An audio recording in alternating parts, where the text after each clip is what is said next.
The steel hull screams, USS Corsair, 215 feet below the Pacific Ocean. February 16th, 1945. Depth charges explode in the darkness above. The first one detonates, a sound like the world ending. Then the second, closer. The third, closer still. Each explosion sends shockwaves through incompressible water. Shockwaves that hit the submarine's hull like the fist of an angry god. Paint chips rain from overhead pipes. The lights flicker once, twice, then die completely. Emergency red lamps flood the interior. Everything turns to blood. 78 men frozen in place. 78 men who know the mathematics of death. Who know that once a Japanese destroyer establishes sonar contact, their survival rate drops to 34%. Who know they have maybe 12 hours of breathable air left. Who know the starboard propeller is damaged, grinding against its housing with every revolution. Who know they cannot run, cannot fight, cannot hide. Above them, cutting through dark water, a patient hunter circles. The Japanese destroyer's sonar pings through the ocean, each ping a question, each echo an answer. The sound technician aboard that destroyer hears the return signal, calculates bearing, calculates distance, directs his captain to drop another pattern of charges, and the pattern tightens. Commander Marcus Sullivan stands in the control room, his knuckles white against the periscope housing. 38 years old, 17 war patrols, 31 enemy ships sent to the bottom. He has run every evasion tactic the United States Navy ever taught him. Silent running with every system shut down. Diving deep to hide beneath temperature layers that refract sonar waves. Emergency course changes. None of it works. The Japanese sonar operator is too good, too patient, too methodical. Sullivan has done the mathematics. He knows how this ends. What Commander Sullivan does not know is that the solution to his impossible problem is sitting 60 feet forward in the torpedo room. A solution designed by unauthorized personnel. A solution rebuilt after catastrophic failure. A solution created by someone who should not be aboard this submarine at all. A 16-year-old kid from Galveston, Texas, who lied about his age, forged his older brother's identity papers, and somehow convinced a recruiter with a quota to meet that the fake mustache drawn with his mother's eyebrow pencil was legitimate facial hair. His name is Tommy Garrett, and his childishly simple idea, tested 3 times, failed once catastrophically, is about to rewrite the rules of submarine warfare. But first, 78 men have to survive the next 3 hours. This is the story of how bubbles defeated sonar, how a high school dropout outsmarted the Navy's best engineers, how desperation and failure and the willingness to try again after nearly killing everyone saved 78 lives on February 16th and saved approximately 180 more American submariners before the war ended 6 months later. This is the story of innovation born from terror, of institutions that almost missed a life-saving breakthrough because it came from the wrong person, of a teenager who failed, learned, and asked, what if one more time, when everyone else had given up? But to understand why the Corsair is dying, you need to understand how depth charges kill. The weapon itself is simple. A barrel, shaped like an oil drum, packed with 300 pounds of TNT, set to detonate at a predetermined depth. The Japanese version carries 450 pounds. The Americans use 600. The weapon does not need a direct hit. Water is incompressible. Unlike air, which absorbs shock waves, water transmits them perfectly. A depth charge exploding underwater creates a pressure wave that radiates outward in all directions at the speed of sound, 1,500 meters per second. The wave does not diminish, does not dissipate, travels through the ocean like a hammer blow. If the charge detonates within 28 feet of a submarine's pressure hull, the metal cracks open like an eggshell. Men die instantly, crushed by water pressure, drowned in darkness 200 feet below the surface. If the charge explodes within 50 feet, it causes catastrophic damage to equipment. Pipes rupture, electrical systems short out, hydraulic lines spray fluid, battery cells crack open and leak acid into the bilge, where it mixes with seawater and creates chlorine gas. The submarine might survive. The crew might suffocate before they can surface. If the charge detonates within 150 feet, it does not breach the hull, but it rattles the crew so severely they cannot function. Men vomit. Men lose consciousness. Men suffer internal hemorrhaging. The submarine loses combat effectiveness, becomes easy prey for the next pattern of charges. But the real killer is not the explosive itself. The real killer is the sonar. Active sonar technology works by sending sound waves through water, high-frequency pulses. When those pulses hit something solid, something with different density than seawater, they bounce back. The sonar operator wears headphones, listens to the return echo, measures the time delay between transmission and return, calculates distance, calculates bearing. And once he has both distance and bearing, he has a firing solution. The destroyer captain orders depth charges set to the calculated depth, orders them dropped in a pattern, usually 5 charges, sometimes 10, arranged in a circle or a line perpendicular to the submarine's last known heading. The charges splash into the water, sink at a predetermined rate, 3 feet per second, 6 feet per second, faster with added weight. The submarine hears the splashes, counts them. 5 splashes means 5 explosions coming. 10 splashes means 10 hammers about to fall. And there is nowhere to hide. Since 1943, American submarine commanders have tried everything to defeat active sonar. They dive deep, hoping to settle beneath thermocline layers where temperature differences bend sound waves away from the surface. Sometimes this works. Usually the enemy's sonar operator adjusts frequency and finds them anyway. They run silent shutting down every piece of machinery that makes noise. No ventilation fans, no refrigeration pumps, no unnecessary movement. The temperature inside climbs to 100 degrees Fahrenheit. Humidity reaches 90%. Condensation drips from every surface. Men pass out from heat exhaustion. And still the sonar finds them because the submarine's hull itself reflects sound. They release oil and debris through trash ejection tubes, creating false targets, making the enemy think the submarine is sinking. Sometimes this buys a few minutes. Sometimes the destroyer captain ignores it and keeps hunting. Nothing works reliably. The United States Navy's Submarine Operations Research Group has analyzed 1,008 depth charge attacks in the Pacific Theater. They have studied patrol reports, interviewed survivors, examined recovered enemy equipment. Their conclusion is documented in a classified report dated November 1944. The conclusion is stark. Once sonar contact is established and maintained, submarine survival depends primarily on luck. Not skill, not tactics, not equipment, luck. The Navy's experts have proposed solutions. Better hull coatings that absorb sonar instead of reflecting it. Requires complete submarine refit. Takes 6 months per boat. Costs $2 million. The research is ongoing. Implementation is years away. Faster, deeper diving submarines with reinforced hulls that can operate below 600 feet, where water pressure makes sonar less effective. Requires completely new submarine designs. Construction time 4 years. The war will be over before the first one launches. Electronic countermeasures that jam or confuse enemy sonar. Requires technology that does not exist yet. Requires miniaturized vacuum tubes and power systems. Requires breakthrough innovations in 3 separate fields of electrical engineering. All of these solutions require time measured in years, funding measured in millions of dollars, infrastructure that does not exist. Meanwhile, submarines keep dying.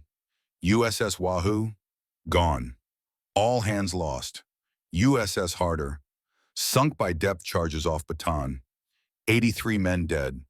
USS Tang, hit by its own malfunctioning torpedo, sank in 180 feet of water. 9 survivors rescued by the Japanese. 78 men drowned. USS Growler, rammed by a Japanese gunboat. Commander Howard Gilmore stayed on the bridge to give the order to dive. Saved his crew, awarded the Medal of Honor posthumously. 52 submarines lost to enemy action since the war began. 3,505 men. That is 22% of the entire submarine force. And depth charges account for 19 of those kills. The Germans faced the same problem in the Atlantic Ocean. British and American destroyers hunting them with the same active sonar, the same depth charge patterns, the same patient methodical tactics. The Germans lose 237 U-boats in 1944 alone. But the Germans have developed a countermeasure, a device called BOLD, Pillenwerfer by German crews. Pill thrower. The device is a metal canister, roughly the size of a soup can, packed with calcium, hydride, and zinc dust. When ejected from the submarine through a specialized launch tube and exposed to seawater, the chemicals react violently, producing millions of tiny bubbles, gas bubbles, hydrogen bubbles, rising toward the surface in a massive column 15 to 20 feet wide. And those bubbles reflect sonar. The Allied intelligence services know about Bold. They have recovered canisters from sunken U-boats, brought them back to naval laboratories, analyzed the chemical composition, tested the effectiveness, measured the sonar return signature. The device works. United States Naval Intelligence Report. 47 of 45, dated October 1944, contains a full technical analysis. The report is 73 pages long, contains chemical formulas, contains sonar test results, contains recommendations. The final recommendation reads, quote, "While theoretically effective, the Bold device requires specialized launch tubes and volatile chemicals unsuitable for United States submarine operations. The chemicals pose significant explosion risk if improperly stored. The launch tubes require hull penetrations that compromise structural integrity. Installation would require complete submarine refit, taking 4 to 6 months per boat. Cost estimated at $150,000 per installation. Not recommended for adoption." End quote. Translation. It is German technology. It requires German equipment, German infrastructure, German training protocols. American submarines are not built for it. Retrofitting the entire Pacific submarine fleet would take years, would cost millions, would require pulling operational boats out of combat during the most critical phase of the war. So American submarine captains keep using the same tactics. Keep diving deep, keep running silent, keep praying for luck, and keep dying at a rate of one submarine every 11 days. The stakes could not be higher. American submarines are the most successful weapon system in the Pacific War. They have sunk over 300 Japanese merchant ships, 5 million tons of enemy cargo. They have strangled Japan's supply lines, cut off oil shipments from the Dutch East Indies, rubber from Indochina, rice from Korea, steel from Manchuria. They are starving the Japanese war machine into submission. But the cost is measured in lost boats and lost men. Every submarine that goes down takes 70 to 80 crew members with it. Experienced submariners who train for months, who know their boats intimately, who cannot be easily replaced. The Navy needs a solution. They need something that works right now, today. Not in 6 months, not after the war ends, now.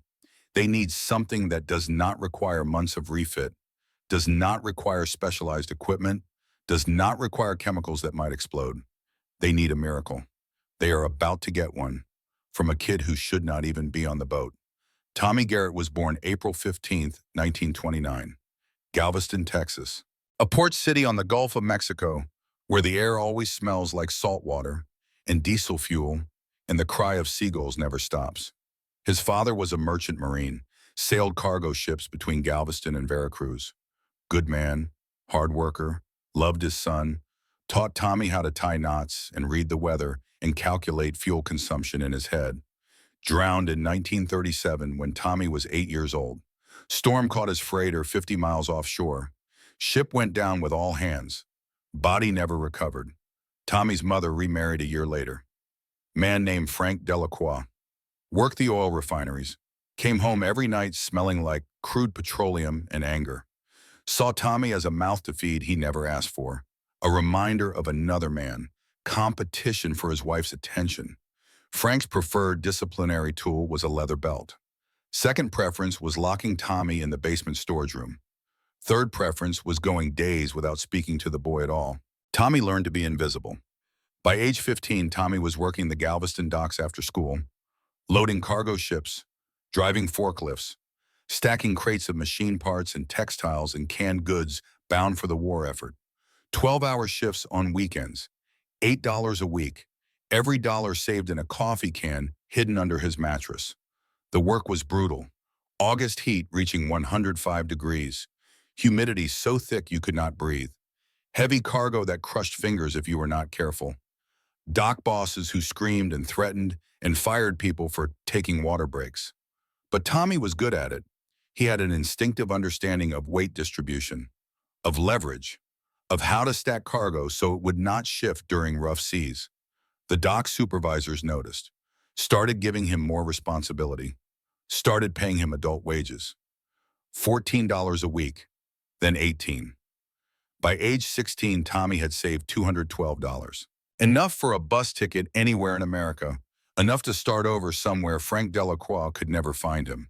But running away felt like losing. Joining the Navy felt like winning. The problem was simple. The United States Navy wanted volunteers who were 17 years old with parental consent, or 18 years old with high school diplomas. Tommy was 16 years and 7 months, had neither consent nor diploma. But Tommy had his older brother David's birth certificate.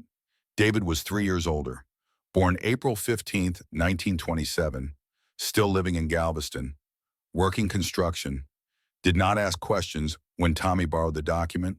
Tommy had a steady hand for forgery, changed the last name on a library card, created a fake selective service registration, practiced David's signature until he could reproduce it perfectly.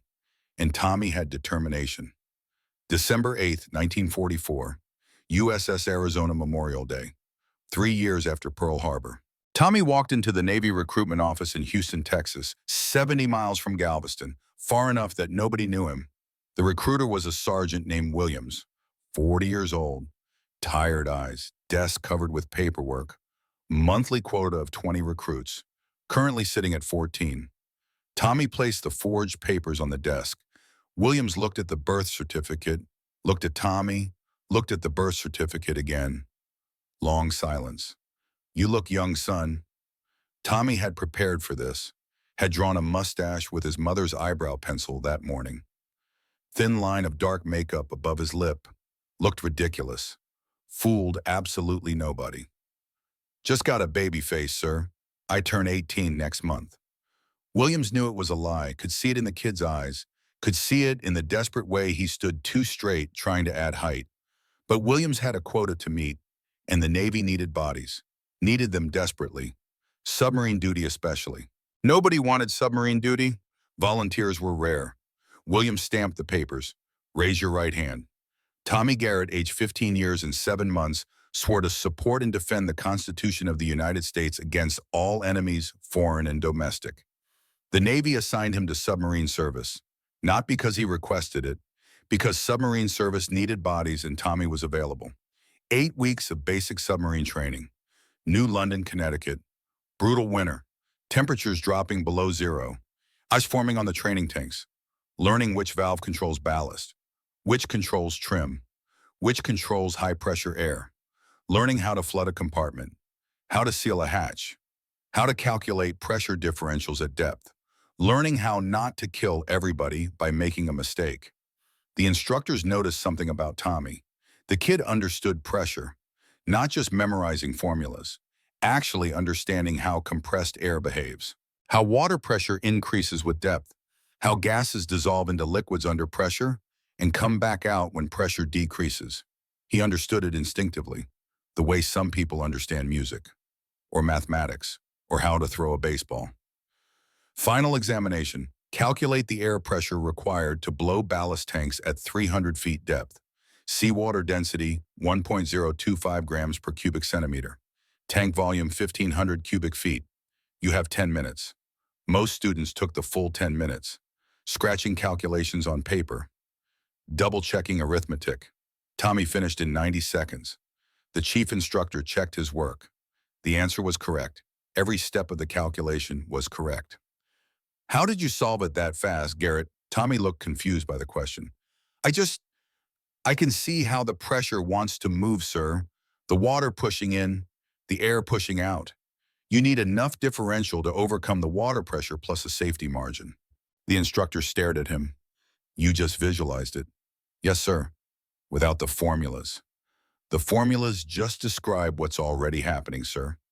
The instructor made a note in Tommy's file, "Natural aptitude for fluid dynamics. Recommend advanced technical training." But the Navy did not send Tommy to advanced training. The Navy sent him to USS Corsair as a torpedo room striker, the lowest position in the submarine hierarchy. His official duties: load torpedoes into tubes, clean the tubes after firing, polish brass fittings, maintain pneumatic systems, make coffee for the torpedo crew, keep his mouth shut while real sailors did the important work. Tommy was good at keeping his mouth shut. He was not good at following the last order. January 15th, 1945. Pearl Harbor. Tommy reports aboard USS Corsair for the first time. The submarine is 311 feet long, 27 feet wide at the beam. Gato-class fleet submarine, diesel-electric. Twin screws, maximum surface speed 20 knots, maximum submerged speed 9 knots. Crush depth estimated at 400 feet, though nobody wants to test that estimate. Normal crew complement 78 men. Tommy walks up the gangplank, his sea bag over one shoulder. Everything he owns in the world stuffed into canvas. 3 uniforms, toiletries, 1 photograph of his father. The coffee can with $147 he did not spend on the bus ticket he no longer needs. Chief Petty Officer Walter Morrison meets him at the forward hatch. 42 years old, 20 years Navy service, face weathered by sun and salt and 2 decades of submarine duty, eyes that miss nothing.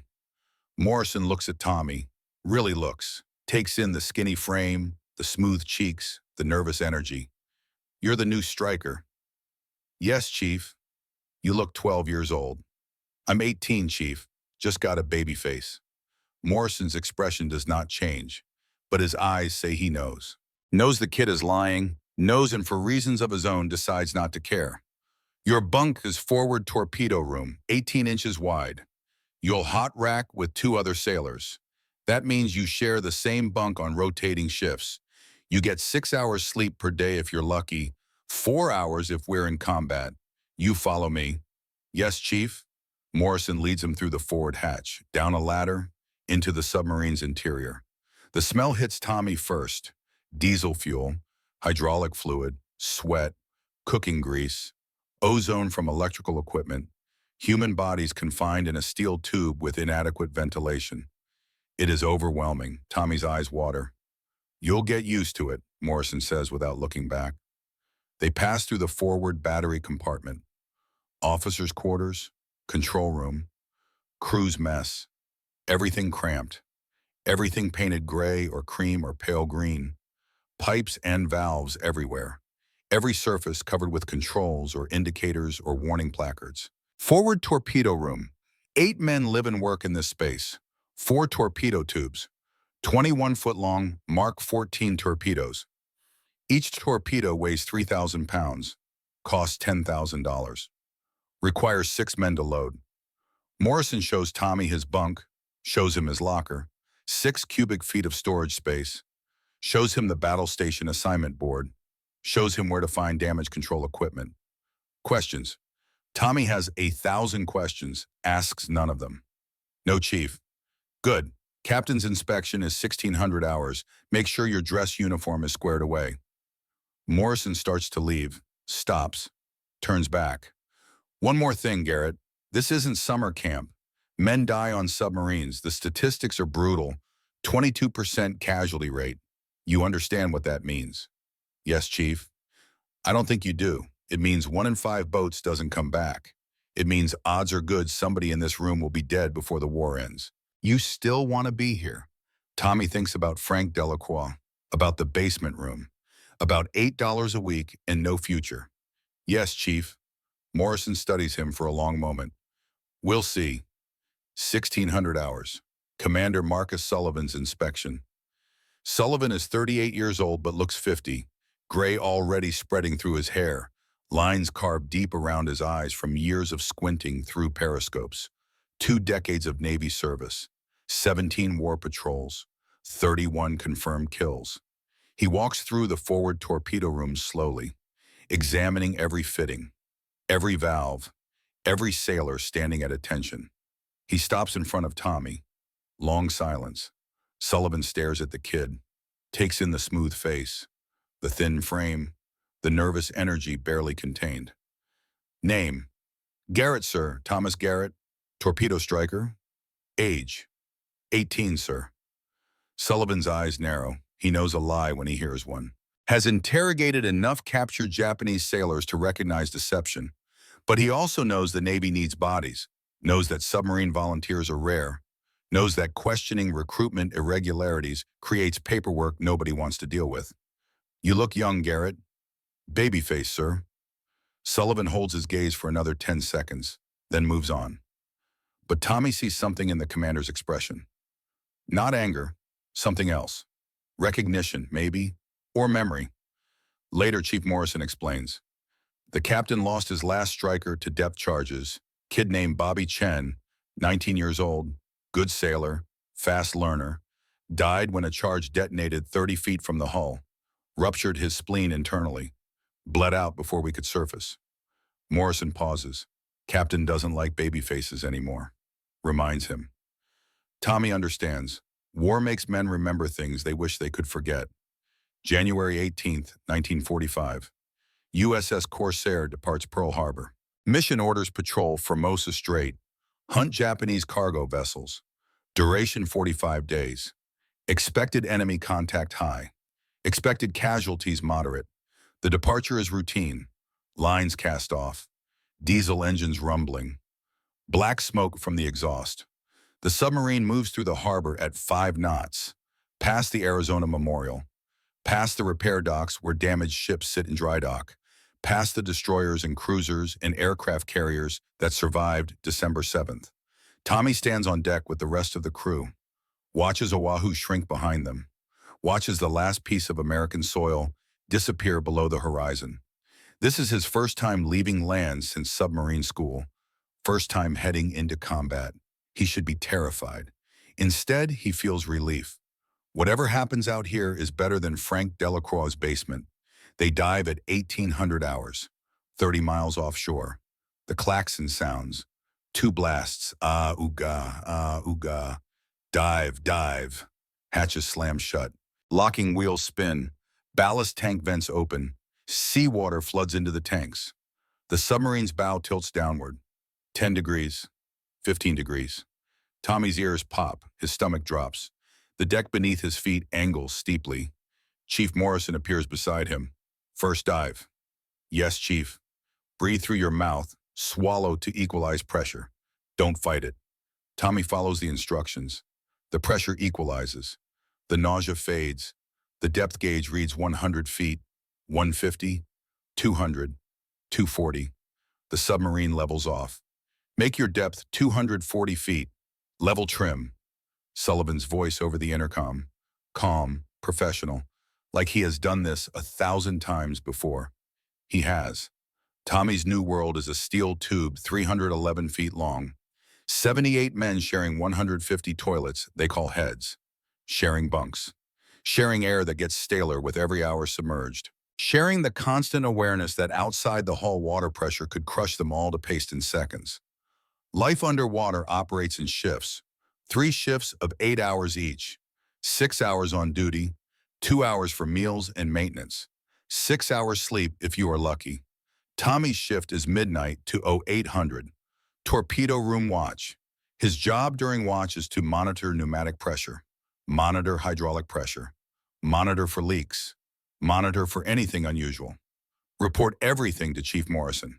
During off hours, he watches the veteran torpedo men work. They teach him how to load a Mark 14 torpedo, how 6 men use a chain hoist to lift 3,000 pounds of high explosive and compressed air, how to slide it into the tube without damaging the guidance fins, how to connect the electrical firing circuit, how to flood the tube, how to equalize pressure, how to open the outer door without creating noise that enemy hydrophones might detect. They teach him the firing sequence. Step 1, torpedo loaded, tube flooded, outer door open. Step 2, calculate firing solution, target bearing, target speed, target range, sea conditions, current, torpedo running depth. Step 3, set gyro angle, the torpedo's internal compass that will guide it toward the calculated intercept point. Step 4, fire. High pressure air at 3,000 pounds per square inch and blows a slug of water out of the tube.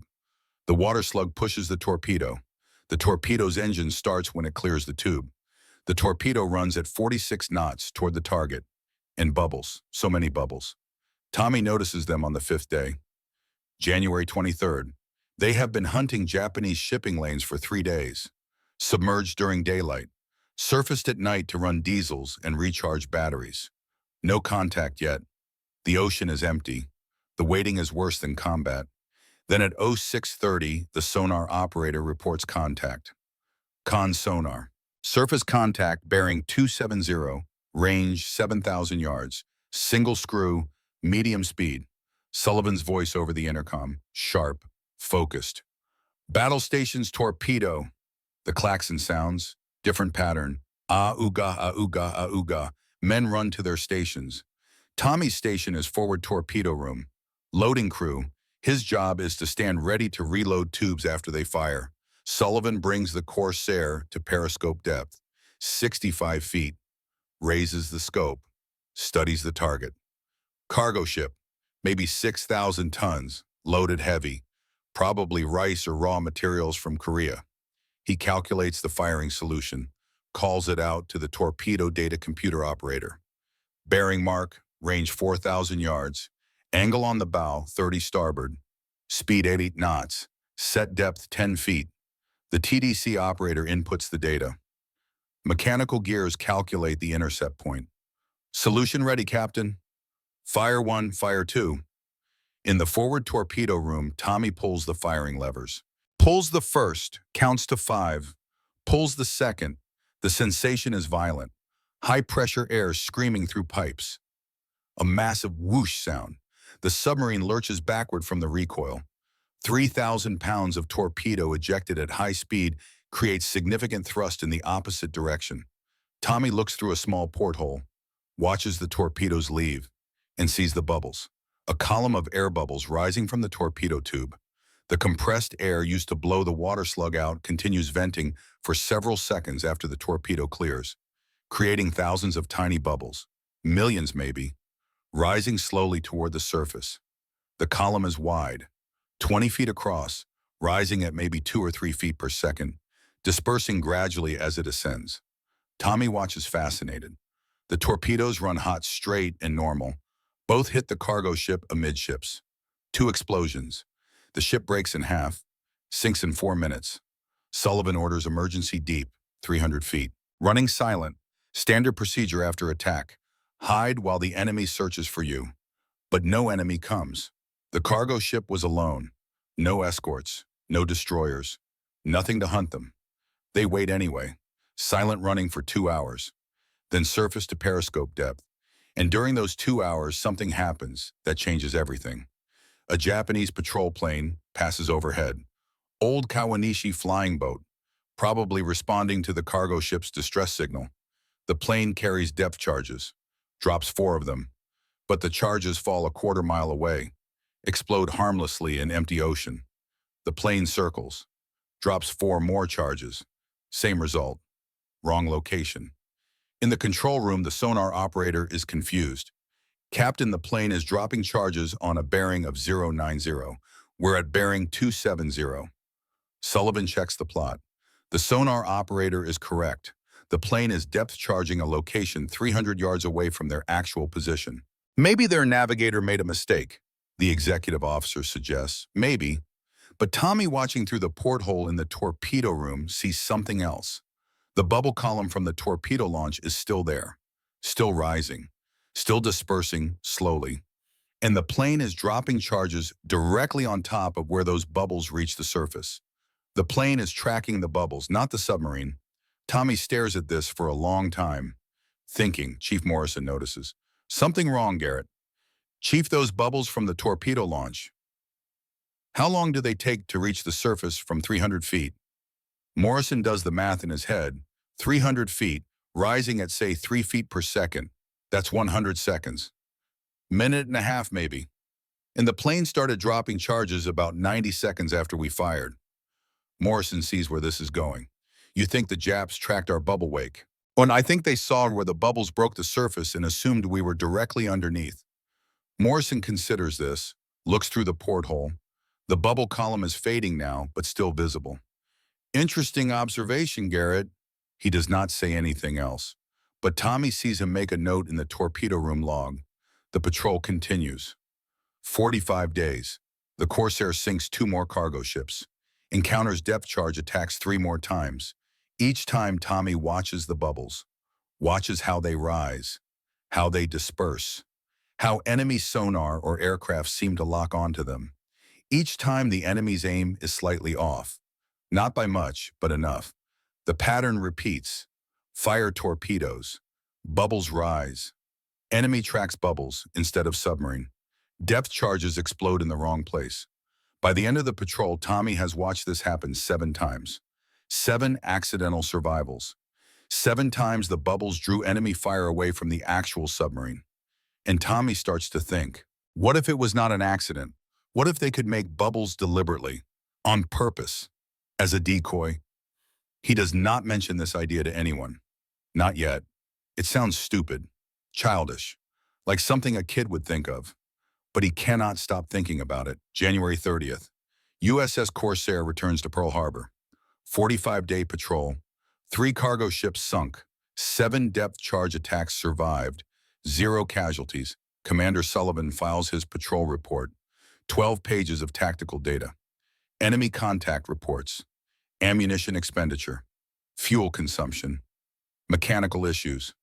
In the torpedo room notes section, Chief Morrison has written one line.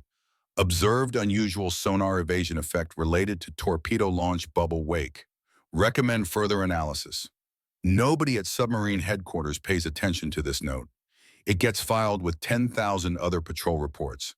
Forgotten. But Tommy Garrett does not forget. The Corsair has 10 days in port, 10 days for maintenance, resupply. Shore leave for the crew. Most sailors go ashore, hit the bars, see movies, find women, blow their pay on anything that helps them forget they are going back underwater in a week. Tommy stays aboard. He has nowhere else to go. No family, no friends in Hawaii, and he needs to think. February 1st, 2200 hours. Most of the crew is ashore. Skeleton watch aboard the submarine. Tommy is not on watch. He goes to a storage locker in the forward torpedo room.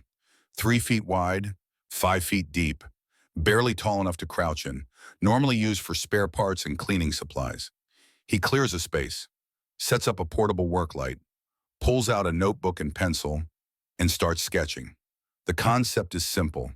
Every submarine has a high-pressure air system, 3,000 pounds per square inch, used for blowing ballast tanks during emergency surface, used for firing torpedoes, used for dozens of pneumatic systems throughout the boat. What if they could tap into that high-pressure air, bleed off a small amount, run it through a pressure-reducing valve, vent it into the ocean through a diffuser that creates small bubbles instead of one large burst? The bubbles would rise, would create a sonar target, would draw enemy depth charges away from the actual submarine. Simple. Too simple. Tommy sketches the components he would need. A pressure gauge to monitor input pressure. A reduction valve to lower pressure from 3,000 psi to something manageable. Maybe 120 psi. Just enough differential to push air out against water pressure at depth. A diffuser plate, piece of metal with many small holes. Creates lots of small bubbles instead of one big bubble. Small bubbles rise slower, last longer, reflect sonar better. Tubing to connect everything. Fittings, a valve to control flow. He does the calculations. At 200 feet depth, water pressure is roughly 87 psi. At 300 feet, 130 psi. His device would need to output pressure 20 to 30 psi higher than ambient water pressure to create bubble flow. The math works, in theory. Over the next 5 nights, Tommy builds it. He borrows tools from the machine shop without asking permission. Borrowing is not exactly accurate. Stealing is more honest. But he tells himself he will return everything when he is done. Copper tubing, 3/8 inch diameter, 20 feet of it, $5 worth from the repair supplies locker. Brass fittings, elbows and T's and compression fittings, another $3, pressure gauge, salvaged from a damaged air compressor sitting in the parts scrap bin. Reduction valve. This is harder to find. He finally locates one in a storage area, tagged for disposal, faulty, Tommy takes it apart, cleans it, replaces a worn spring, tests it with compressed air, works perfectly. Diffuser plate. He makes this himself, sheet brass. Quarter-inch thick. He drills 64 holes in a grid pattern, each hole 1/16 inch diameter. Takes him 4 hours of careful work. Check valves to prevent backflow, to prevent seawater from entering the high-pressure air system if something goes wrong. Critical safety feature. Thread sealant. Every connection must be pressure tight. Leaks could be catastrophic. February 5th, 2:30 hours. Chief Morrison is making his rounds, checking the boat, making sure everything is secure. He finds Tommy in the storage locker, hunched over a contraption that looks like a pressure gauge mated with a fire extinguisher. Morrison stops, stares. "What the hell are you doing, Garrett?" Tommy jumps, drops a wrench. It clangs on the deck. "Chief, I can explain." "You better," Tommy explains. Fast, words tumbling over each other. The bubble observations during the last patrol, the idea of creating bubbles deliberately, the device he has built, how it works, why it might save lives. Morrison listens without interrupting. When Tommy finishes, Morrison picks up the device, examines it closely, studies the pressure gauge, the reduction valve, the check valves, the thread sealant on every connection, the diffuser plate with its 64 precision drilled holes. The engineering is crude, amateur work, but the fundamentals are sound. "This is unauthorized modification of ship's equipment," Morrison says slowly. "I know, Chief. You could be court-martialed." "I know. If this fails, if it ruptures a pressure hull penetration, if it causes an HP air system failure, you could kill everyone on this boat." Tommy's voice is barely a whisper. "I know." Morrison sets the device down, crosses his arms. "Does it work?" "I don't know, Chief. I can't test it without permission. And nobody's going to give permission to test something this stupid." Long silence. Morrison should report this, should confiscate the device, should haul Tommy in front of the executive officer and let Navy discipline handle an enlisted man building unauthorized equipment.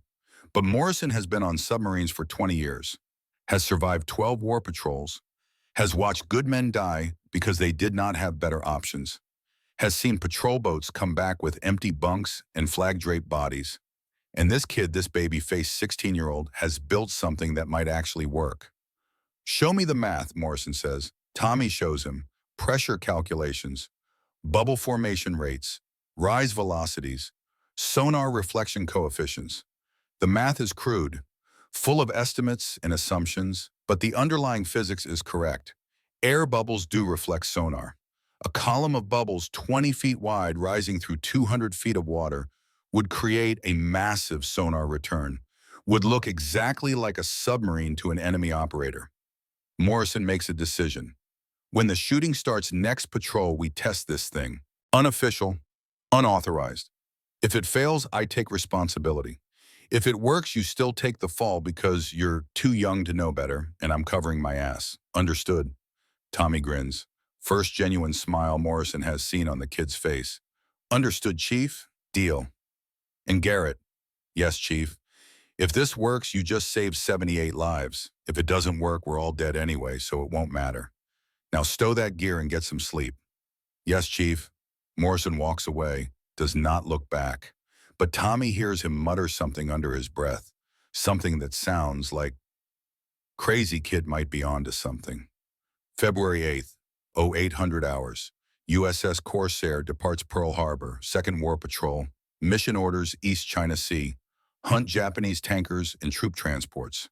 Expected enemy contact high. Expected resistance heavy. Duration 42 days. The departure is different this time. More tense. The crew knows this patrol will be harder. The East China Sea is heavily defended. Japanese patrol planes everywhere. Destroyers escorting every convoy. Shallow water that makes evasion difficult. Casualty rates in the East China Sea are 28%, higher than average. But the targets are valuable. Oil tankers from the Dutch East Indies. Troop transports carrying reinforcements to the Philippines. Supply ships carrying ammunition and food. High risk, high reward. Commander Sullivan briefs the crew before departure.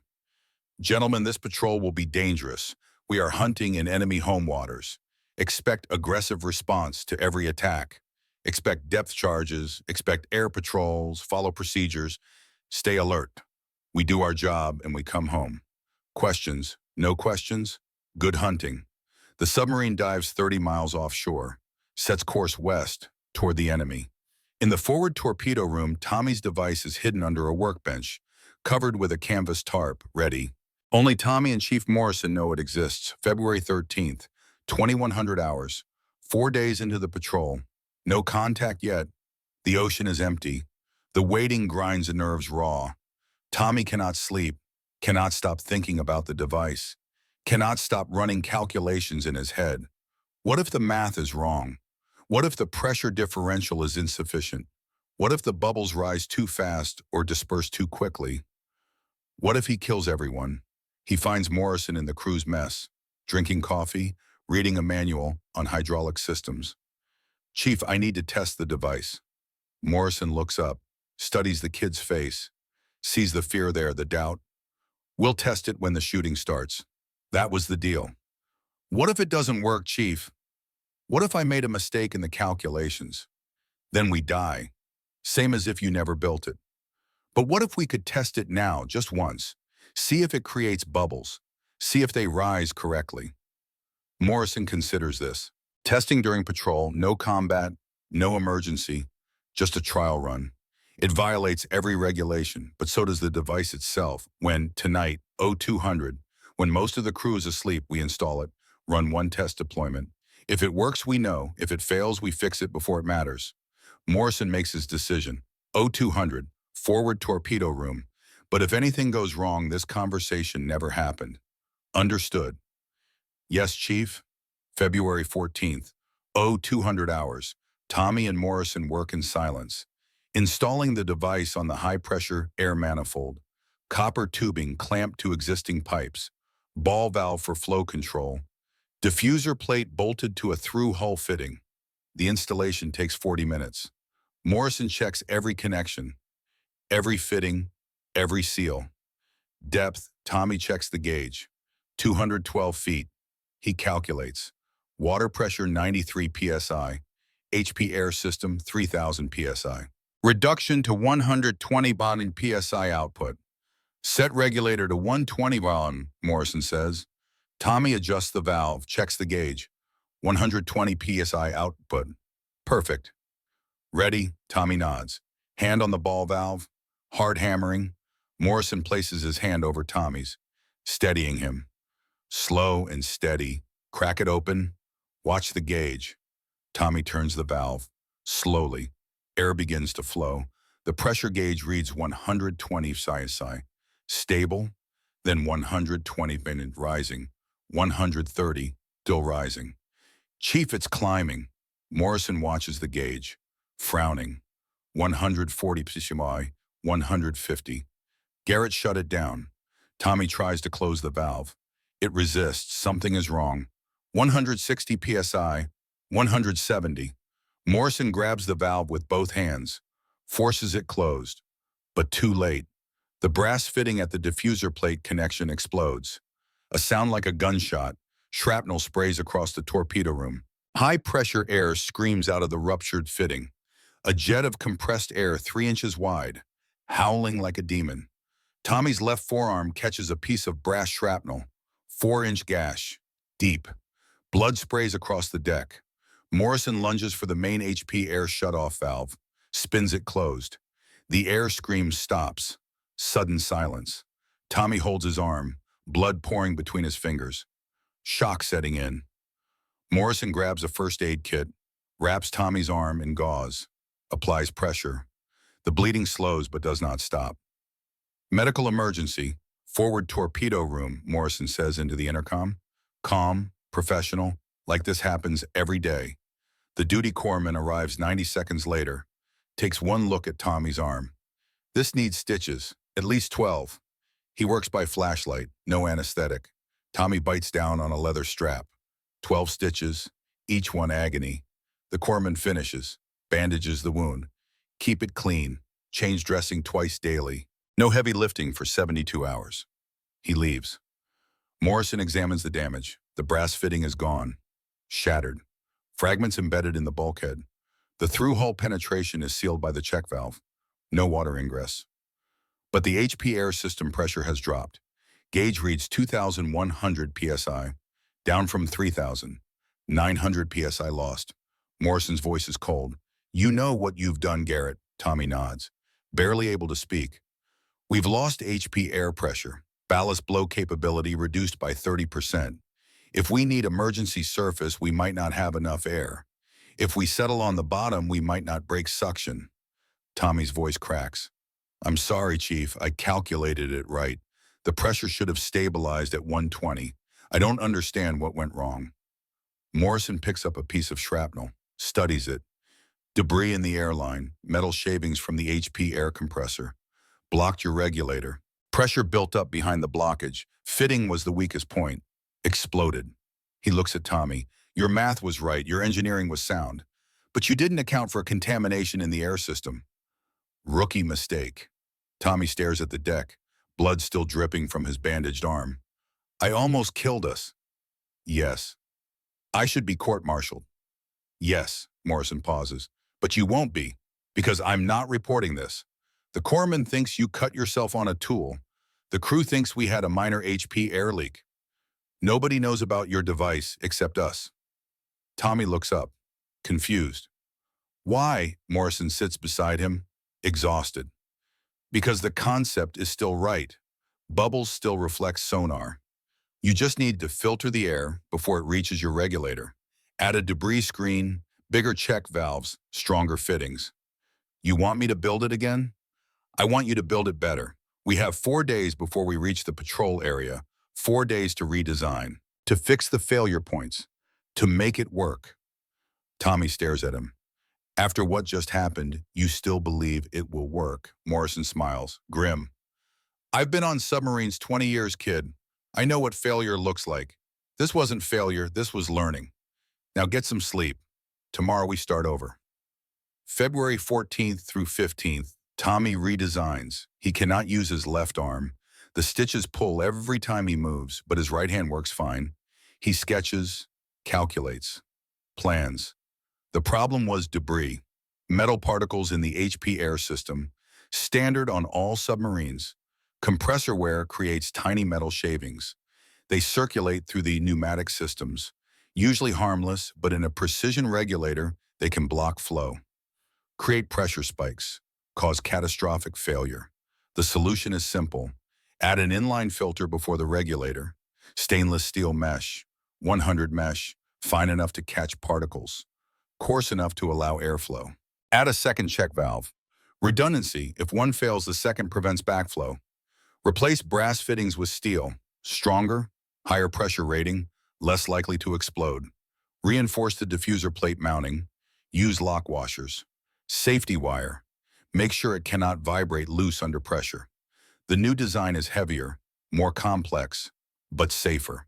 Tommy shows it to Morrison. Morrison studies the drawings, nods. This will work, but we don't have the parts aboard. No inline filter, no steel fittings. Tommy has thought of this. The diesel engine air intake system has filters. Stainless steel mesh. We can adapt one, cut it down to size. That's ship's equipment, unauthorized removal. So was everything else I used. Morrison almost smiles. Fair point. And the steel fittings. Emergency ballast blow system has reinforced fittings, high pressure rated. We can borrow 2. The system has redundancy. Won't be missed. Morrison makes his decision. Do it. Build device Mark II. But this time we test it correctly. No deployment until combat. No trial runs. When the shooting starts, we use it. And it either works or we die. Understood. Yes, Chief. February 15th and 16th. Tommy builds, and working one-handed, right arm only, left arm in a sling. The stitches pull, the wound throbs. He ignores it, scavenges the diesel intake filter, cuts it to size, 3-inch diameter disc. 100 mesh stainless steel. Perfect. Removes 2 fittings from the emergency ballast system. Steel construction. 4,000 psi rating. Stronger than the brass fittings that exploded. Rebuilds the device. Takes 18 hours. No sleep, just work. The new version is better. Heavier but stronger. Filter integrated before the regulator. Dual check valves. Steel fittings throughout. Diffuser plate reinforced with safety wire. He tests each component individually. No compressed air yet, just visual inspection. Everything fits. Everything seals. Threads sealant on every joint. February 16th, 0400 hours. Device Mark II, complete.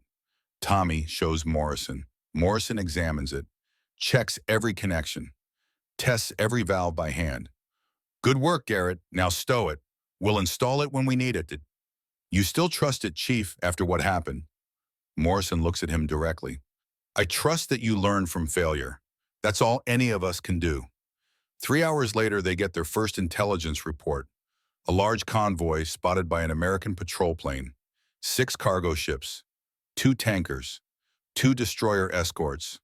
Convoy heading southwest from Okinawa toward Formosa. Estimated speed 8 knots. Estimated position in the Corsairs' patrol area in 36 hours. Sullivan plots an intercept course. We hit them at dawn, February 16th. When they're tired, when visibility is poor, we go in fast. Hit hard, get out. Standard submarine tactics. Attack at dawn or dusk when light conditions favor the submarine. When lookouts are tired, when target silhouettes are difficult to identify, the Corsair moves into position, running submerged during day, surfacing at night to recharge batteries, staying undetected.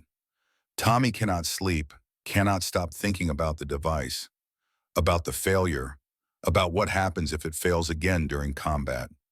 Chief Morrison finds him in the torpedo room at midnight, staring at the canvas-covered device. Second thoughts. What if it fails again? Chief, what if I message something? Morrison sits beside him. Then we die the same way every other submarine dies. Trapped underwater, batteries failing, air running out. Nothing you can do about it now except wait. That's supposed to make me feel better. No, it's supposed to make you focus. Tomorrow we fight. Either your device works or it doesn't. Either way, you did everything you could. That's all anyone can ask. Tommy nods, not convinced but accepting. Get some sleep, kid. You'll need it. February 16th, 0600 hours. False dawn. The convoy appears exactly where intelligence predicted. 6 cargo ships, 2 destroyers, 2 tankers riding low. Fully loaded with fuel oil from the Dutch East Indies. Sullivan at the periscope, calculating firing solutions. Gentlemen, this is what we came for. He sets up a 6 torpedo spread, 3 at each tanker, maximum probability of hits. Make ready tubes 1 through 6. In the forward torpedo room, Tommy and 5 other sailors load torpedoes. His left arm still bandaged, still aching. He works through the pain, check firing circuits, flood tubes, equalize pressure, open outer doors. Tubes 1 through 6 ready, Captain. Sullivan watches through the periscope, timing the shot, waiting for the tankers to cross his firing bearing. The range closes. 4,000 yards, 3,500, 3,000. Fire 1, fire 2, fire 3, fire 4, fire 6. Tommy pulls the levers. One after another, 5-second intervals, 6 torpedoes launch, 6 massive whoosh sounds, 6 recoil shocks. Sullivan keeps the periscope up, watching. 30 seconds, 45 seconds, 60 seconds. 5 hits, both tankers, 1 cargo ship. Explosions visible through the periscope. Fuel oil igniting, black smoke towering into the dawn sky. Flames spreading across the water. Dive, dive, emergency deep, make your depth 300 feet. The Corsair's bow tilts down sharply, diving fast, getting away from the attack point before the destroyers respond. But they are not fast enough. The destroyers react immediately, turn toward the attack bearing, increase speed to flank. Their sonar operators go active. Ping, ping, ping. The sound echoes through the Corsair's hull. Everyone hears it. Everyone knows what it means. They have been found. The first depth charge detonates at 0647. One of the Japanese destroyers has locked solid sonar contact. The operator hears the Corsair's return echo, calculates bearing 270, range 1,800 meters, depth 200 meters.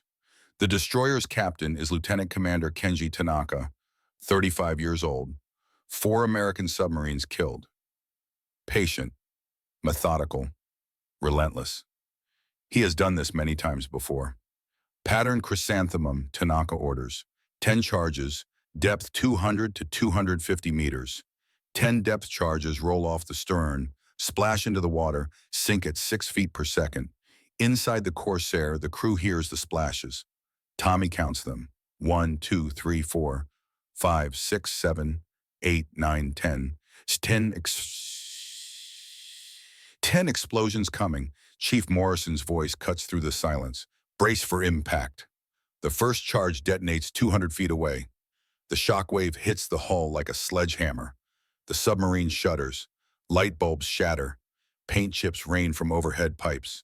The second charge. Closer. 150 feet. Third charge. 100 feet.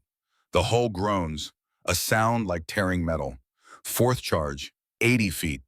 Hydraulic fluid sprays from a ruptured line in the overhead. Fresh water cascades from a cracked pipe. 5th through 10th charges detonate in rapid sequence. The submarine rolls 5 degrees to port. Men grab handholds. A sailor in the control room vomits into a bucket. Then silence. Damage reports flood into the control room. Starboard propeller shaft damaged. Bearing temperature rising. Vibration detected. Battery compartment reports acid leak. Cell 7 cracked. Hydraulic system pressure dropping. Multiple leaks. Sullivan processes the information with the calm of 17 war patrols. His voice over the intercom is steady, professional. Secure starboard shaft. Run on port screw only. Damage control teams to hydraulic leaks. Rig for silent running. The Corsair limps forward on one propeller. 8 knots maximum speed reduced to 4 knots. Maybe 3 with the drag from the damaged shaft. Above them, Tanaka's destroyer circles. Patient. The sonar pings continue. Ping, ping, ping. Each ping finds them. Each ping gives Tanaka another firing solution. The second pattern of depth charges comes at 0703. 8 charges this time. Set for 250 feet. The Corsair has gone deeper trying to hide beneath a thermocline layer. It does not work. The charges bracket them. 2 detonate within 60 feet, close enough to cause serious damage. A battery cell explodes in the forward battery compartment. Acid and chlorine gas mix. The smell reaches the torpedo room. Sweet, caustic, deadly if concentrated enough. A seawater pipe ruptures in the engine room. High-pressure spray. The auxiliary pump starts automatically, but the compartment is flooding faster than the pump can handle. Sullivan knows the mathematics. They have taken critical damage, running on one screw. Battery capacity reduced by 30%. Air contaminated with chlorine. Seawater flooding the engine room. They can survive maybe 10 more hours submerged. Then the batteries die completely. Then they either surface into the destroyer's guns or sink to crushed depth. Either way, 78 men die. Sullivan calls an emergency meeting. All officers, senior chiefs, control room. He does not waste time with optimism. Gentlemen, we're dying. I need options. Lieutenant Jack Walker, the weapons officer, speaks first. We could go deep, settle on the bottom, wait until nightfall, surface and run. Sullivan shakes his head. We're at 210 feet and 320 feet of water. If we settle on mud, we might not have power to break suction. And HP air pressure is low, 1,800 psi. Normally we run 3,500. We'd be stuck. Executive Officer Paul Summers tries next. Surface now, fight the destroyer with deck gun. We'd be dead in 2 minutes. They have 5-inch guns. We have a 4-inch. They have armor. We don't. The room goes quiet. The options are exhausted. This is how submarines die. Trapped underwater, batteries dying, air fouling, waiting for the depth charge that finally cracks the hull open. 0712. Chief Morrison enters the control room. This is unauthorized. You do not interrupt a captain's strategy meeting unless the boat is literally on fire. Sullivan looks up, annoyed. Chief, now is not the time. Morrison stands at attention. His voice is formal, careful. Captain, permission to speak. We have a potential countermeasure. Unorthodox. Needs your approval to deploy. Every officer turns. Countermeasure. There is no countermeasure for active sonar except prayer and luck. Everyone knows this. Explain, Sullivan says. Morrison explains. Fast, efficient. The torpedo launch bubble observations from the first patrol. The false sonar targets. The device Stryker Garrett built. Tested. Failed catastrophically. Rebuilt. How it works now. Why it might draw depth charges away from the submarine. The room erupts. Lieutenant Walker slams his hand on the plot table. That's insane. We start blowing air. We announce our exact depth and position.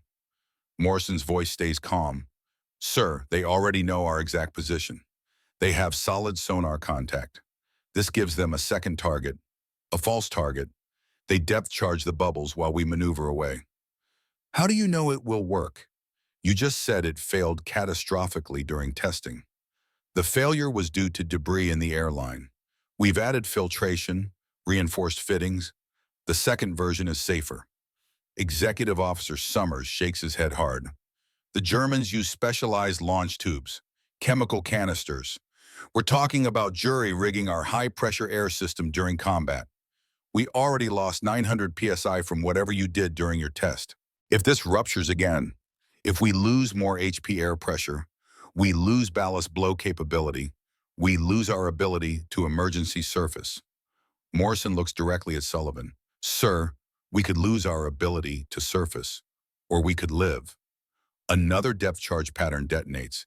6 charges, further away this time. Tanaka is expanding his search pattern, but he will tighten it again. He always does. The lights flicker. Someone curses in the darkness. Sullivan stares at Morrison for a long moment, calculating odds, weighing risks. Finally, he speaks. Who designed this device? Morrison hesitates. This is the moment. Tommy Garrett's future, maybe his life, hangs on the next sentence. Torpedo striker Garrett, sir. Garrett? Sullivan's eyes narrow. The kid from Texas. Yes, sir. How old is Garrett, Chief? Longer hesitation. 18, sir, according to his service record. Sullivan is not stupid. He knows the kid lied about his age. Knows and has chosen not to pursue it because submarine volunteers are rare and the Navy needs bodies. But now 78 lives depend on that kid's engineering.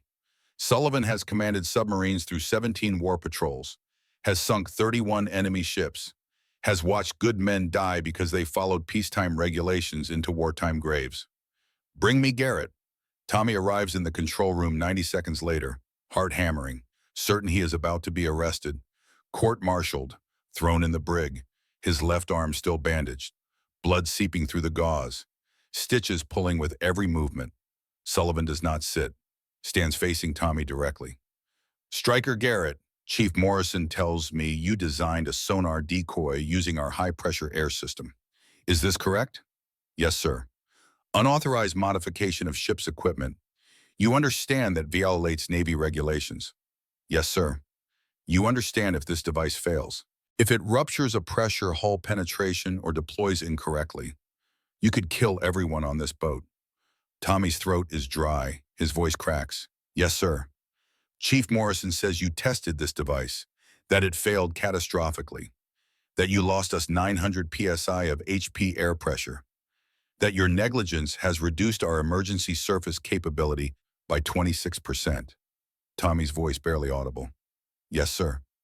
Sullivan stares at him, really looks at him, sees the kid's hand shaking, sees the terror barely contained, sees the bandaged arm, the blood, sees something else too, determination maybe, or desperation.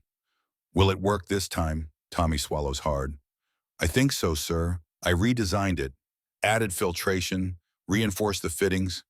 The failure was my fault. I didn't account for debris in the air system. I've fixed that. You think so? Sullivan's voice is flat. You're betting 78 lives on I think so. Again. Tommy's voice breaks completely. Sir, we're going to die anyway if we don't do something. Another explosion, closer this time. The hull groans, metal grinding against metal somewhere aft. Sullivan makes his decision. Rig it, deploy on my command. If it works, you get a commendation. If it fails again, you get a court-martial, assuming any of us survive. Either way, you won't be bored. Move. Tommy runs, 0729. Forward torpedo room. Tommy and Chief Morrison installed device Mark II on the high-pressure air manifold. Working fast, hands shaking, copper tubing clamped to existing pipes. Inline filter installed. Ball valve for flow control. Dual check valves. Diffuser plate bolted to through hull fitting. Everything reinforced. Everything safety wired. Morrison checks every connection, every fitting, every valve. Depth.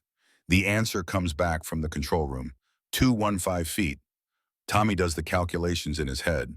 Water pressure at 215 feet is approximately 95 pounds per square inch. The high-pressure air system now runs at 1,800 psi, reduced from the usual 3,000. He needs to reduce pressure through the regulator to about 120 psi, just enough differential to force air out against water pressure. Create bubbles that rise slowly, but with reduced HP air pressure, the margin for error is smaller. Set the regulator to 120 psi, Morrison says. Tommy adjusts the valve, checks the gauge. 120 psi output.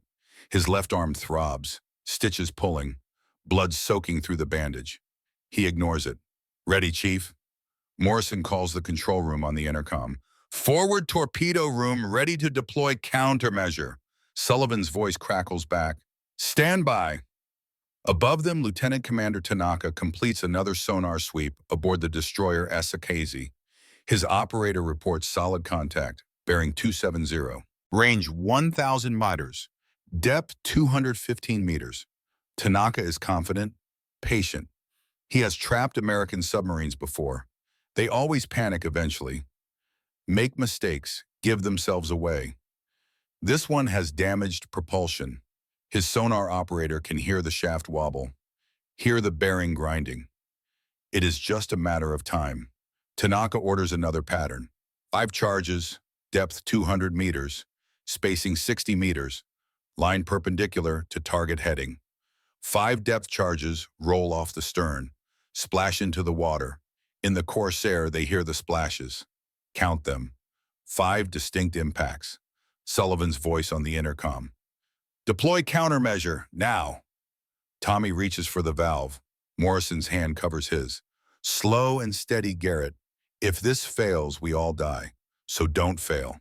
Tommy nods, cracks the valve open. Slowly, watching the pressure gauge like his life depends on it. Because it does. Air hisses through the regulator, through the inline filter, through the check valves, through the diffuser plate. Pressure gauge reads 120 psi, 118, 122, stabilizes at 120, no pressure spike, no explosion, no rupture. The filter is working, catching debris, maintaining steady flow. Morrison watches the gauge, tense, ready to shut it down at the first sign of trouble. But nothing happens, just air flowing, bubbles forming, rising into the Pacific Ocean. In the control room, sonar technician James Parker wears headphones, listening to the enemy destroyer's active sonar. Hears the pings, hears them reflect off the Corsair's hull. Then the contact shifts. Parker shouts, Captain, enemy sonar contact shifting. Bearing 090, range increasing. They're locked onto something forward of us. The 5 depth charges detonate. All 5 explode 400 yards ahead of the Corsair. Depth charging empty ocean. Depth charging the spot where Tommy's bubble column rises toward the surface. In the forward torpedo room, the crew hears the explosions. Distant, muffled, harmless. Someone laughs, nervous, disbelieving laughter. Chief Morrison stares at the pressure gauge. Still reading 120, still stable. He whispers, Jesus Christ, it actually worked. Tommy closes the valve, secures the system, his hands shaking so badly he can barely grip the handle. Morrison grips his shoulder hard. Good work, kid. But Sullivan knows one test is not enough. The enemy will reacquire them in minutes. He needs confirmation, needs proof this was not luck. Right full rudder, steady course 270. Prepare to deploy countermeasure again in 2 minutes. The Corsair creeps away on one propeller. Slow, quiet, 3 knots. Above them, Tanaka's sonar operator is confused. Captain, contact lost. We had solid lock. Then nothing. Find it, Tanaka orders. The operator sweeps his sonar in expanding circles. Searches. After 90 seconds, he finds a new contact. Bearing 045. Stationary. Rising. Tanaka frowns. Submarine does not rise stationary unless damaged. Sinking. He orders 6 more depth charges. Pattern focused on the new contact. 2 minutes later, Tommy deploys the bubble decoy again. Same procedure. Crack the valve. Monitor pressure. Watch the gauge. 120 psi. Stable. Tanaka's sonar locks onto the second bubble column within 30 seconds. The 6 depth charges detonate on the false target, 450 yards away. Harmless. The pattern repeats. 0812. Third deployment. 5 charges wasted. 0851. Fourth deployment. 6 charges wasted. 0928. Fifth deployment. 8 charges wasted. 1018. Sixth deployment. 7 charges wasted. Every time Tommy creates bubbles. Every time Tanaka's sonar locks onto the column instead of the submarine. Every time depth charges explode harmlessly while the Corsair slips away and repositions. Tommy's left arm is on fire, the bandage soaked through with blood, stitches torn. He does not care. The device works. That is all that matters. Over 3 hours, Tanaka expends 47 depth charges. His magazine is nearly empty. 13 charges remain. His sonar operator reports multiple confusing contacts, some moving, some stationary. None behaving like submarines should behave. Tanaka realizes he is being deceived. Some kind of acoustic decoy. But he does not know how. Does not know what technology the Americans have developed. At 10:30, Tanaka makes his decision. He cannot continue wasting ammunition on ghosts. Set course northeast. Flank speed. We withdraw. At 11:12, Sullivan raises the periscope to 65 feet, sees the Asakazi steaming away, 4,000 yards distant, black smoke from her stacks. Course northeast. Speed 20 knots. Sullivan's voice over the intercom is calm but carries through every compartment. Secure from battle stations. We're clear. The crew erupts, cheering, shouting. Men hug each other. Someone starts singing. Others join in. 3 hours of terror. 6 deployments.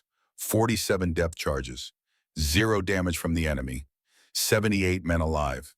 In the forward torpedo room, Tommy collapses against the bulkhead, head between his knees, the adrenaline draining away, leaving only exhaustion and pain.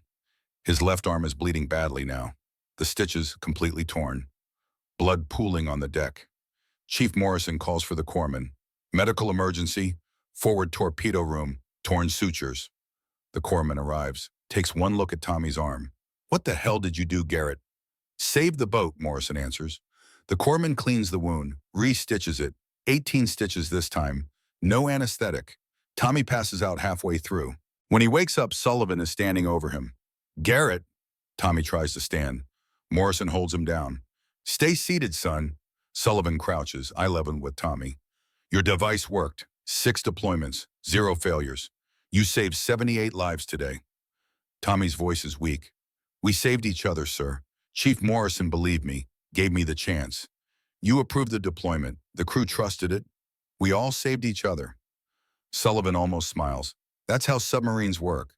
But you built the damn thing. After it nearly killed you. After it failed catastrophically. You rebuilt it, made it better. Most men would have quit.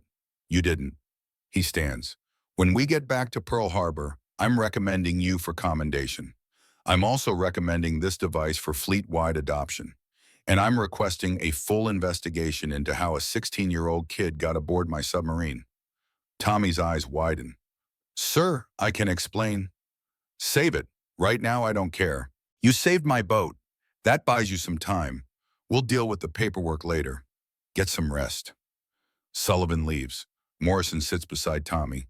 You heard the captain. He knows your age. I'm finished, aren't I, Chief? Morrison considers this. Maybe, maybe not. The Navy has bigger problems than one kid with fake papers. And if your device works as well as I think it will, they might decide a little paperwork irregularity is worth overlooking.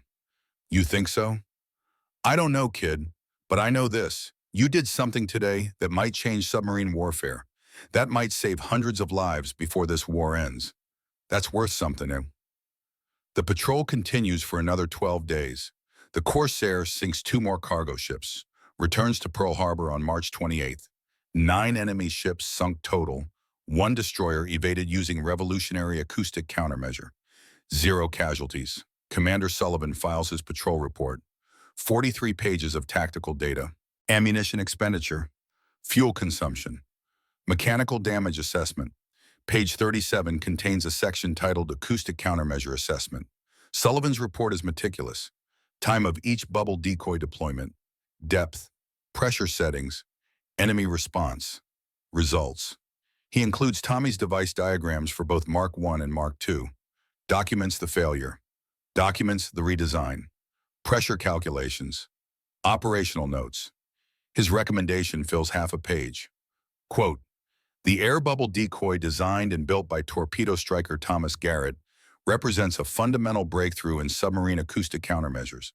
Despite catastrophic failure during initial testing due to debris contamination in ship's HP air system, Striker Garrett identified the failure mode, redesigned the device with appropriate filtration, and successfully deployed the improved Mark II version during combat operations on February 16, 1945. The device requires no specialized equipment, no chemical substances, no hull modifications beyond a simple through-hull fitting and inline air filtration.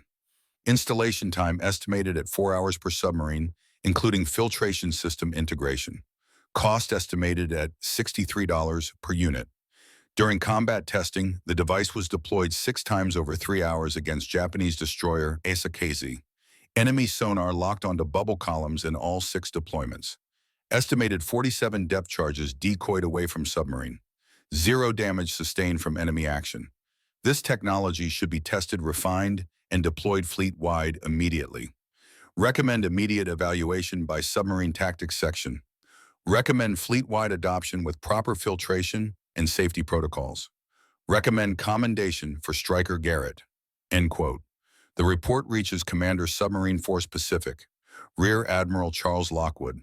He reads Sullivan's recommendation with great interest, especially the part about a 16-year-old designing it. He orders immediate testing. April 15th through 20th. USS Pampanito conducts live trials. Simulated depth charge attacks. The bubble decoy Mark II is tested under controlled conditions. Engineers from the Submarine Tactics Section observe. Results: 89% effectiveness rate. Enemy sonar operators in the test consistently locked onto bubble columns instead of the actual submarine. Higher than the German Bull device. Simpler to implement. Safer to operate. The Navy's engineers study Tommy's design, make minor refinements, add quick disconnect fittings for faster installation, standardize the inline filter to match existing ships' filtration systems, standardize the diffuser plate to 24 inches diameter, 64 holes arranged in optimal pattern for bubble formation. Production designation: Submarine Bubble Decoy Mark II, SBD-2. By May 1945, 32 submarines received the modification. Installation time: 4 hours per boat, including filtration integration. Cost $63 per unit. The statistical impact is immediate and measurable. Submarines equipped with SBD-2 89% survival rate against depth charge attacks. Submarines without 74% survival rate. 15 percentage points improvement. 15 points translates directly to lives saved. Navy analysts calculate approximately 180 submariners who would have died instead lived because their boats had bubble decoys. 180 men who went home, who had children, grandchildren, full lives. Because a 16-year-old kid watched bubbles rise, built a device, watched it fail, learned from the failure, built it better, and asked what if one more time. But this is where the story becomes complicated. May 1945. Routine personnel audit at the Bureau of Naval Personnel. Birth certificate verification for all submarine crews. Standard procedure. Usually finds nothing. This time it finds something. Thomas Garrett. Service record shows date of birth April 15, 1927. Age 18 at enlistment.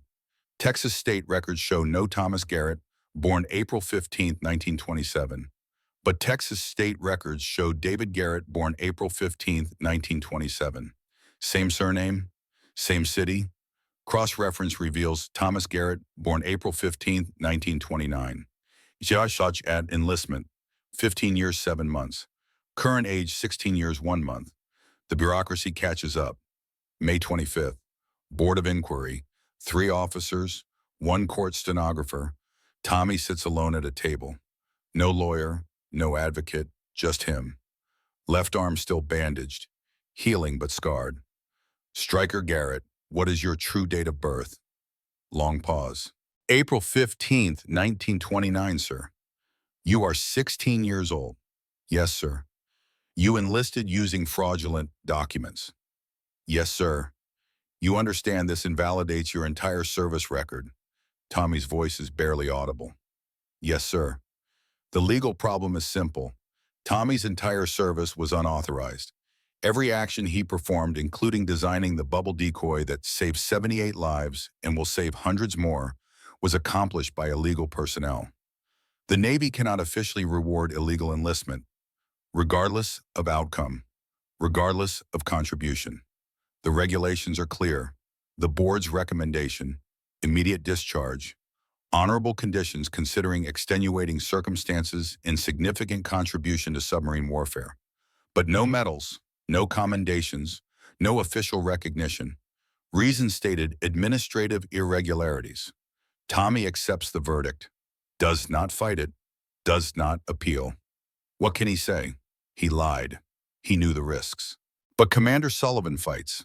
June 2nd, Sullivan writes a letter to the Bureau of Naval Personnel. 3 pages, single-spaced. His anger barely contained within professional language. Quote, Stryker Garrett's age is irrelevant to his contribution. He designed a device that saved my boat, will save other boats, has already been adopted fleet-wide. He tested it, it failed. So he learned from the failure, he rebuilt it better. He deployed it under combat conditions. He saved 78 American lives on February 16th. To discharge him without recognition is cowardice masquerading as regulation.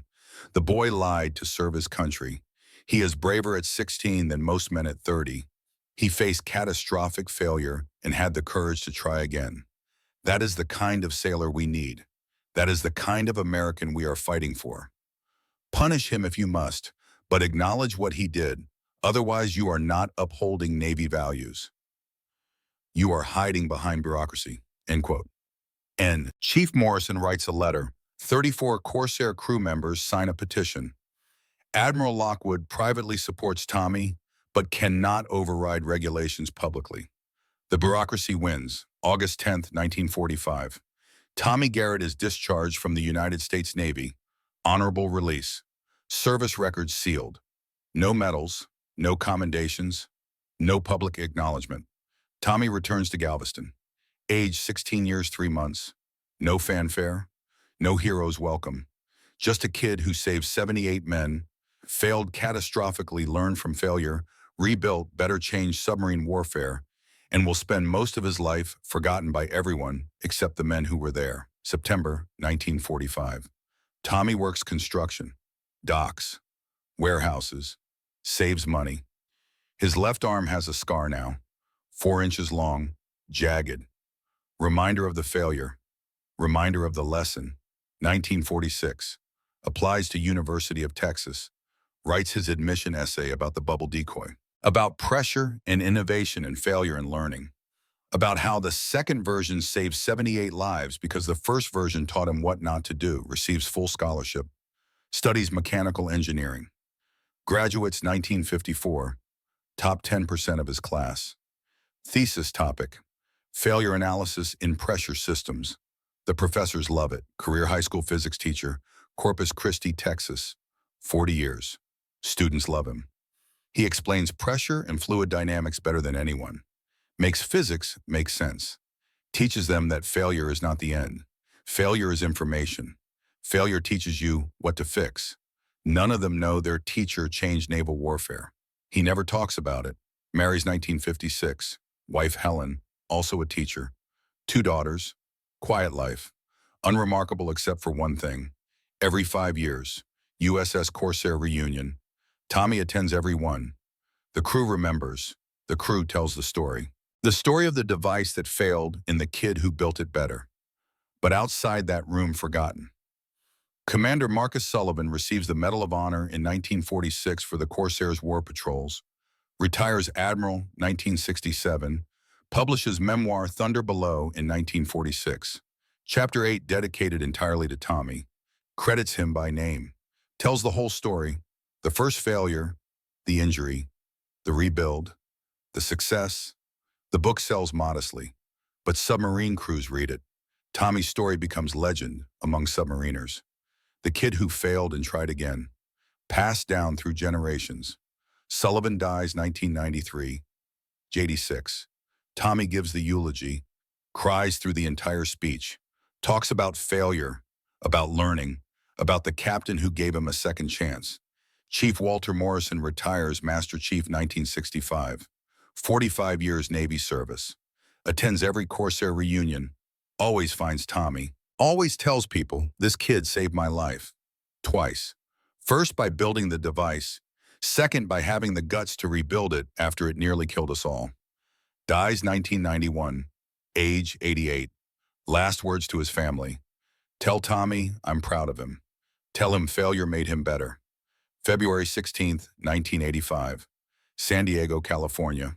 USS Corsair. 40th anniversary reunion. 40 years to the day. 42 survivors attend. Of the original 78, Tommy Garrett drives 12 hours from Corpus Christi, age 55. High school physics teacher. Retired now. Still teaching part-time. Still showing students his scar. Still telling them failure is just information. Hotel ballroom. Old men, gray hair, families, grandchildren. Display table with model of USS Corsair. Photographs, patrol logs, and a small copper device. Tommy's original Mark I, recovered from ship's stores, the one that failed. Next to it, Mark II, the one that worked. Still has Tommy's blood on the brass fitting. Nobody cleaned it off. Badge of honor. Admiral Sullivan stands to speak, age 78, Medal of Honor around his neck. Gentlemen, we survived because we were lucky. We were skilled. But on February 16th, 1945, we survived because a 16-year-old kid thought about bubbles, built a device, watched it fail, and had the courage to build it again. He points at Tommy. Stand up, Garrett. Tommy stands, embarrassed, left hand unconsciously touching the scar on his left arm. 42 old sailors rise. Standing ovation. 2 minutes. Some crying. Most crying. Executive Officer Paul Summers approaches Tommy afterward. Age 70. Retired. Garrett, I owe you an apology.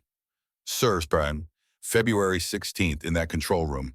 I called your idea insane. I said it would kill us all. I was wrong.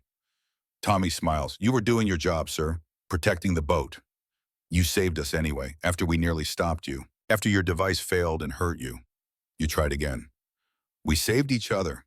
That's how submarines work. Summers asked the question everyone wants to ask. Do you regret it, the discharge? No medals. The Navy forgetting you. The failure that almost killed everyone. Long pause. Tommy touches his scar. I regret lying about my age. I don't regret serving. I don't regret building that device. I don't even regret the failure.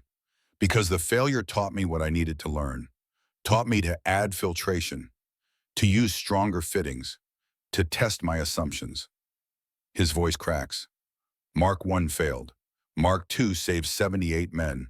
And according to Sullivan's research, maybe 180 more submariners survived the war because the Navy adopted Mark II, the improved version, the one that learned from failure. That's not nothing. That's enough. Chief Morrison, age 82, calls from his wheelchair. Garrett, come here. Tommy kneels beside him. Morrison grips his hand hard. You know your design is still used. Modern submarines, acoustic decoys, bubble curtains, all descended from your Mark II. The one you built after the first one nearly killed us. I heard rumors. It's classified, But you're the grandfather of submarine acoustic deception, 40 years later, still saving lives. Not because you built something perfect, because you built something that failed, and you learned from it, and you built it better. Morrison's eyes are wet. That's the real lesson, kid. Not that you were smart, that you failed and kept going. You did good. Tommy cries, "We did good, Chief." Damn right. The numbers that matter. February 16 to August 1945. 32 submarines equipped with Submarine Bubble Decoy Mark II. Survival rate against depth charges improved from 74% to 89%. 15 percentage points. 180 lives saved. 180 submariners who went home. Had children, grandchildren, full lives. Because a 16-year-old kid asked what if, failed catastrophically, learned from the failure, and asked what if one more time. The German bold device the Navy rejected required chemical canisters, specialized launch tubes, millions of dollars, years of development. Tommy Garrett's Mark I. Mark I required an air valve, pressure regulator, screen mesh, $8 in parts, failed due to debris contamination. Tommy Garrett's Mark II required the same components plus an inline filter. Reinforced fittings, $63, 4 hours installation, 89% effectiveness, built from the lessons of failure. Sometimes the breakthrough does not come from getting it right the first time. Sometimes it comes from getting it wrong, learning from the failure, and having the courage to try again. Tommy taught physics until 1994. Retired age 65, died 2009. Age 80, surrounded by family. Obituary mentioned submarine service. Bubble decoy invention mentioned the failure that nearly killed 78 men. Mentioned the rebuild that saved them. Finally publicly acknowledged. The whole story. Today, every submarine in the United States Navy carries acoustic countermeasure systems descended from Tommy Garrett's Mark II design. Classified, sophisticated, but the lineage is direct. From a 16-year-old kid in a storage locker with copper tubing and hope, to catastrophic failure and blood and 12 stitches, to redesign and filtration and a second chance, to the most advanced underwater warfare technology in the world. 60 years of evolution, still saving lives, built on the foundation of failure. Tommy never got his medal, but his legacy is written in the survival rates of every submarine that came after. Written in the lesson that failure is not the end. Failure is information. Failure teaches you what to build next. Worth more than brass and ribbons. Tommy Garrett's story is not about teenage genius. It is about desperation breeding innovation. About catastrophic failure breeding wisdom. About institutions that almost missed a life-saving idea because it came from the wrong person, and almost missed it again because the first version failed. The Navy's best minds spent years studying German technology, concluded it was too complex for adoption. A dock worker's kid thought, what if we just blow air in the water? Built it, watched it explode, watched his own blood spray across the deck, and thought, what if I add a filter and try again? The second version beat the experts. The dropout who learned from failure beat the system that never tried. And 78 men who should have died lived. February 16, 1945. The steel hull screaming. Depth charges exploding. 78 men holding their breath. HP air pressure low from a failed test. And a 16-year-old kid with a bandaged arm and 12 stitches cracking a valve. Watching pressure gauge. Thinking, please work this time, please work, please, it worked. They lived. Because someone asked what if, failed catastrophically, learned from the failure, and said, let's find out one more time. This channel survives on viewers who value history over hype. If Tommy Garrett's story moved you, if you believe forgotten heroes deserve remembering, if you believe failure is just the beginning of the lesson, hit subscribe. No algorithms, no shortcuts, just history that matters. Thank you for listening.